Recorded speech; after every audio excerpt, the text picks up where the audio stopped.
How do contingent offers work and what to do when a seller also needs to buy? So there's two types of contingent offers. One of them is where you're making an offer and you're saying it's contingent on the sale of my home. So when you accept my offer, I'm going to put my home on the market.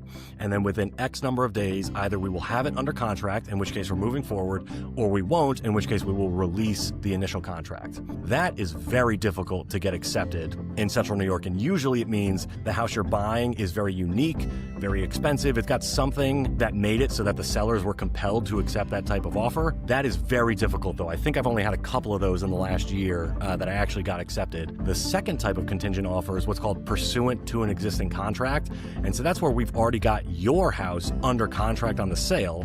And so we can say, look, we already know what it's going to sell for. The bank has already approved all these numbers. We're good to go. We're just going to take this contract. It's going to close. And then we're going to use the proceeds from that to purchase your home.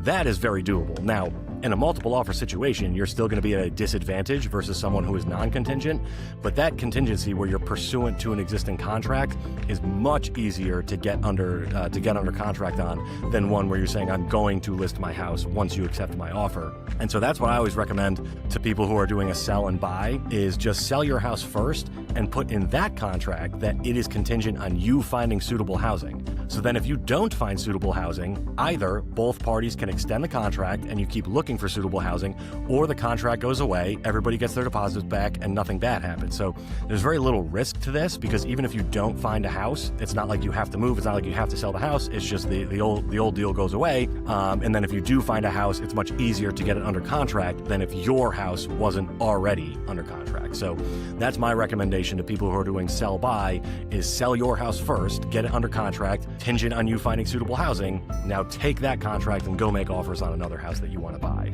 All that being said, if it's mathematically possible to treat them as two separate transactions, so buy the house separately from selling your house, that's 100% the way to do it. You will get a better deal on both ends of that. It'll be easier to buy, you'll get a better price, and it will be easier to sell because you don't have the contingency on finding suitable housing. Now, the problem there being, from the bank's perspective, you need to qualify for both mortgages simultaneously, right?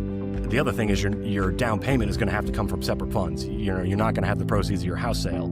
So there are kind of two problems there where you need to qualify for both mortgages and you need to have a separate fund for down payment. But if you can treat them as two separate transactions, that makes everyone's life a lot easier.